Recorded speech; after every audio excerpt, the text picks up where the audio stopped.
Hello दोस्तों, आज हम पढ़ने वाले हैं बिहार बोर्ड मैट्रिक परीक्षा में पूछे जाने वाले ऑल ऑब्जेक्टिव क्वेश्चन जो आपके एग्जाम से महत्वपूर्ण हैं। हम आज पढ़ेंगे पाठ 1 का जो अध्याय है श्रम विभाजन और जाति प्रथा, जिसका ऑल ऑब्जेक्टिव क्वेश्चन है। तो दोस्तों अब शुरू करते हैं फर्स्ट क्वेश्चन पाठ 1 का जो लिखा हुआ है। पहला पाठ है श्रम विभाजन और जाति प्रथा। इसका ऑब्जेक्टिव क्वेश्चन हम पढ़ने वाले हैं। देखिए, पहला है सभ्य समाज श्रम विभाजन के लिए किसको आवश्यकता मानता है। पहला प्रश्न आपका है, इसमें आप लोग अपना आंसर देते रहिए। पहला है सभ्य समाज श्रम विभाजन के लिए किसको आवश्यकता मानता है। ए है आपका कार्य कुशलता, बी जाति प्रथा, सी है करण विभाजन और डी है उपरोक्त में से कोई नहीं। आप लोग क्वेश्चन बढ़िया से रीड कीजिएगा। सभ्य समाज श्रम विभाजन के लिए किसको आवश्यकता मानता है। इसमें आपका होगा कार्य कुशलता को ही अपना आवश्यकता मानता है श्रम विभाजन। 2 नंबर आपका क्वेश्चन है भारतीय संविधान के निर्माण में महत्वपूर्ण भूमिका किसकी है। क्वेश्चन आप लोग बढ़िया से पढ़िएगा। भारतीय संविधान के निर्माण में महत्वपूर्ण भूमिका किसकी है। ए भीमराव अम्बेडकर, बी है ज्योतिबा फूले, सी है राजगोपालाचारी, डी है महात्मा गांधी। इसमें बच्चे बहुत कंफ्यूज हो जाते हैं यहाँ पे लोग, इसलिए प्रश्न बढ़िया से पढ़ते रहिएगा। भारतीय संविधान के निर्माण में महत्वपूर्ण भूमिका किसकी है। इसमें महत्वपूर्ण भूमिका भीमराव अम्बेडकर की है। प्रश्न नंबर हम 3 पे चलते हैं। श्रम विभाजन और जाति प्रथा गंध की कौन सी विद्या है। श्रम विभाजन और जाति प्रथा गंध की कौन सी विद्या है।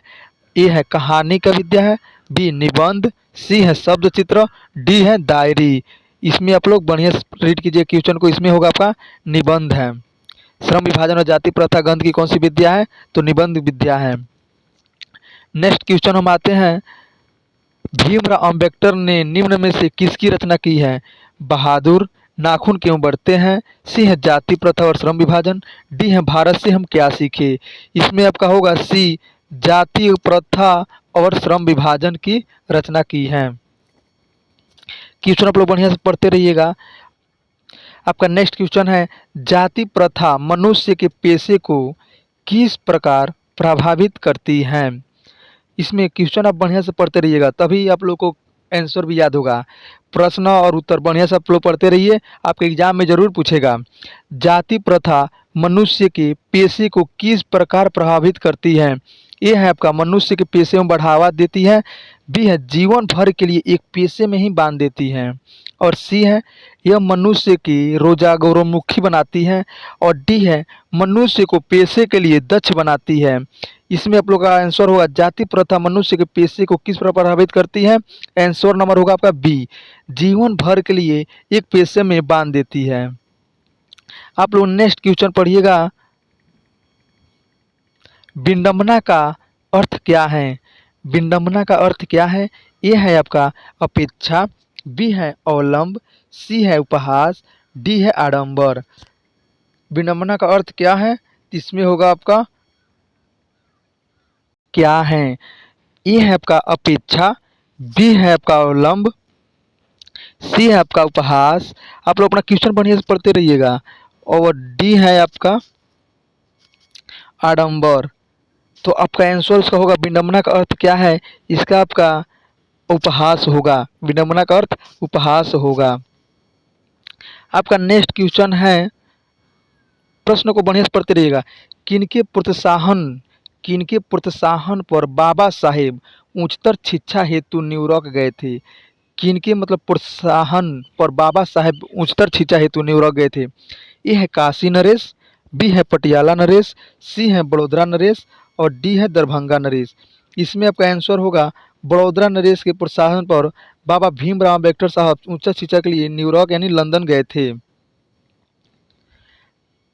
आपका नेक्स्ट क्वेश्चन है भीमराव अम्बेडकर के प्रेरकों के क्या नाम थे। जो भीमराव अम्बेडकर थे उनके प्रेरकों के क्या नाम थे। आप लोग प्रश्न को बढ़िया से पढ़ते रहिए। ये है आपका राम कबीर महात्मा गांधी, बी है राम कबीर महात्मा गांधी, सी है बुद्ध कबीर ज्योतिबा फूले, डी है कबीर बुद्ध महादेवी वर्मा। इसमें आपका आंसर होगा सी बुद्ध कबीर ज्योति फूले के प्रेरकों के नाम हैं। आपका नेक्स्ट क्वेश्चन आता है, लाहौर का वार्षिक सम्मेलन कब हुआ था?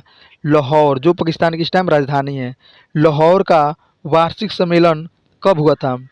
ए है आपका 1836, बी है आपका 1929, सी है आपका 1835 और डी आपका है 1935। इसमें आपका लाहौर का वार्षिक सम्मेलन कब हुआ था दोस्तों? इसमें आपका हुआ था सन 1929 ईस्वी में लाहौर का वार्षिक सम्मेलन हुआ था। नेक्स्ट क्वेश्चन आपका है, डॉक्टर भीमराव अंबेडकर की रचनात्मक के प्रेरक व्यक्ति थे। जो डॉक्टर भीमराव अंबेडकर की रचनात्मक की प्रेरक व्यक्ति थे। क्वेश्चन को आप लोग बढ़िया से पढ़िए, तभी आपको उत्तर बढ़िया से आप ढूंढ सकते हैं। ये है आपका महात्मा गांधी, बी है ज्योतिबा फूले, सी है गोपाल कृष्ण गोखले और डी आपका है विवेकानंद।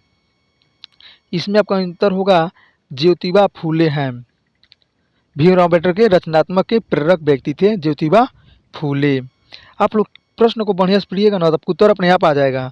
अब आपका आ रहा है नेक्स्ट क्वेश्चन, सच्चे लोकतंत्र का पर्याय है।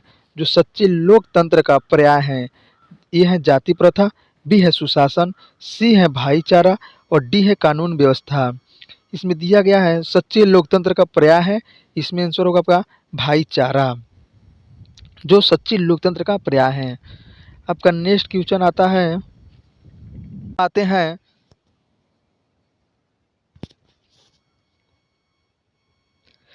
प्रश्न पढ़िए, श्रम विभाजन और जाति प्रथा के शीर्षक, श्रम विभाजन और जाति प्रथा के शीर्षक किनके द्वारा हिंदी में रूपांतरित हैं?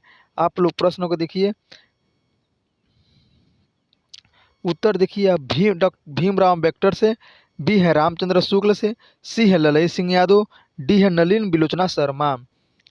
इसमें श्रम विभाजन और जाति प्रथा शीर्षक किनके द्वारा हिंदी में रूपांतरित है? इसमें आपका होगा Lalai Singh Yadav. Answer number C होगा ललई सिंह यादव। हम आते हैं अब नेक्स्ट क्वेश्चन पे,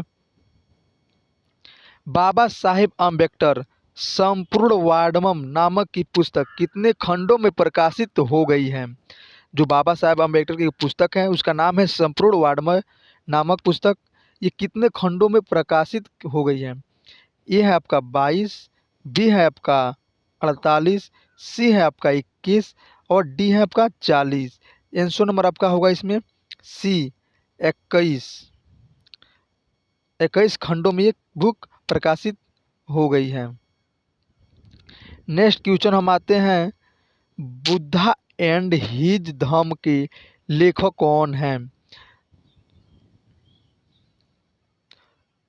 ए है आपका हजारी प्रसाद द्विवेदी, बी है आपका बिरजू महाराज, सी है आपका महात्मा गांधी, डी है आपका भीमराव अम्बेडकर। तो इसमें आपका आंसर होगा Bhimrao Ambedkar. Answer number D, Buddha and his Dhamma के लेखक कौन है? भीमराव अम्बेडकर हैं। नेक्स्ट क्वेश्चन हम आते हैं, बाबा साहेब भीमराव अम्बेडकर का विख्यात भाषण इनमें से कौन सा है?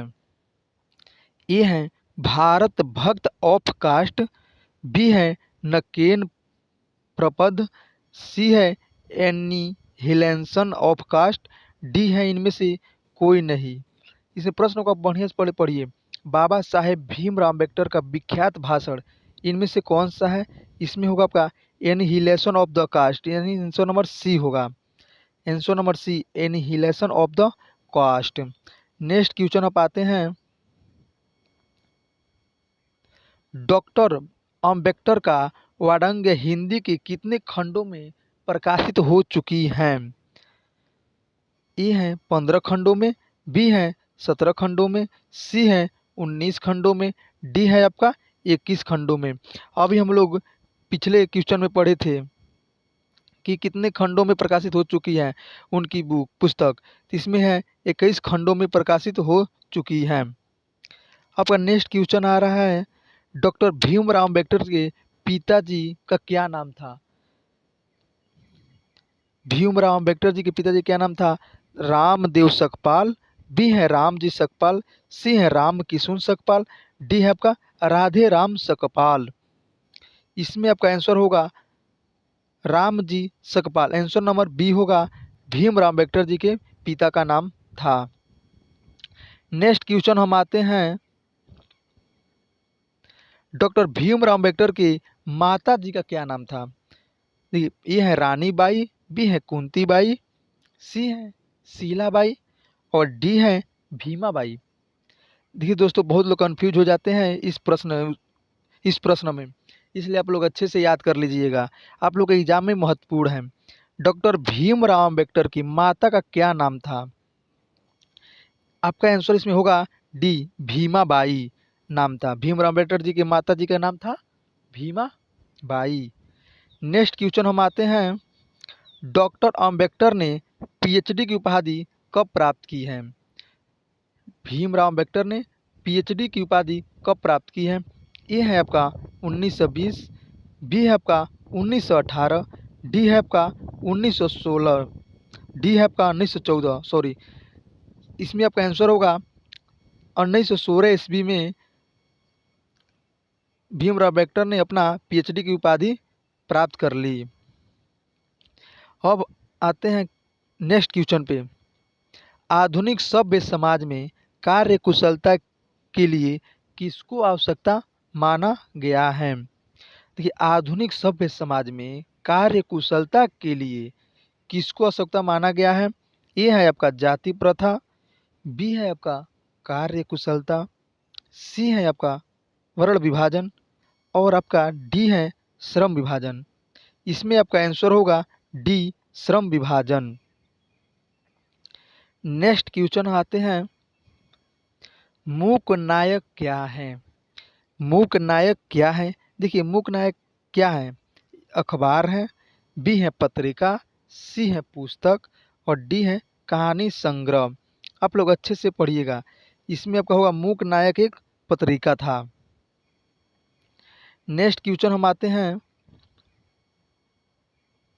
जाति प्रथा भारत में क्यों एक प्रमुख कारण बनी है? जाति प्रथा भारत में क्यों एक प्रमुख कारण बनी है? दोस्तों, आप लोग अच्छे से पढ़ाई कीजिए और ये ऑब्जेक्टिव क्वेश्चन है, इसको आप जरूर एक बार याद कीजिए, ये एग्जाम में बहुत महत्वपूर्ण है। इसमें आप देखिए, ए है आपका उत्पीड़न, बी है बेरोजगारी, सी है अमीरी और डी है गरीबी। इसमें दोस्तों आपका आंसर होगा बेरोजगारी है। नेक्स्ट क्वेश्चन हम आते हैं, आधुनिक सभ्य समाज, जो आधुनिक सभ्य समाज कार्य कुशलता के लिए किससे आवश्यक मानता है?